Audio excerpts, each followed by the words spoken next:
नमस्कार. नमस्कार. नाव काय तुमचं? बाबासो गणपती कागले. बाबासो गणपती कागले. राहता कुठं? रुई. रुई तालुका हातकणंगले जिल्हा कोल्हापूर. कोल्हापूर. अच्छा.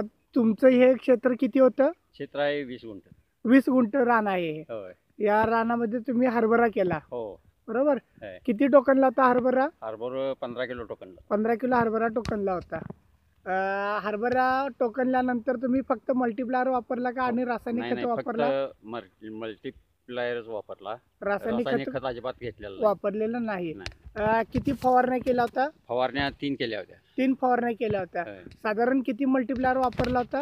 तरी 1 किलोचा पॅकिंग वापरला होता. 1 किलो पॅकिंग तुम्ही वापरला, हा. बरोबर? होय. मग तुम्ही रासायनिक खत बिलकुल वापरलं नाही याला. अजिबात नाही. न रासायनिक खत वापरता फक्त मल्टीप्लायर वर पीक काढलं पीक तुम्ही. काढलं. तुम्हाला वाटलं होतं का रासायनिक खत टाकलं नाही म्हटल्यावर उतारा कमी पडेल? होय.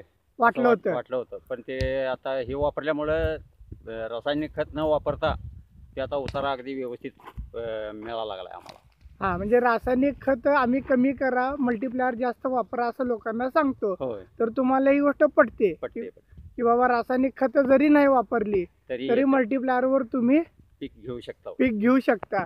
मग एकूण जो उतारा पडेल असं वाटते, ह्याच्यामध्ये तुम्ही समाधानी आहात का? हो, समाधानी आहे. हो. म्हणजे तुमचं नुकसान वगैरे काय झालं असं काय वाटते? नाही नाही. म्हणजे तुमचा जो काय रासायनिक खताचा जो पैसा होता तो वाचलेलाच आहे. वाचलेला आहे.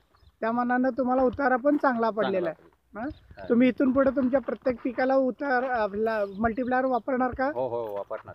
नक्की हो, वापरणार. नक्की नक्की. ठीक आहे, आभारी आहे. थँक्यू.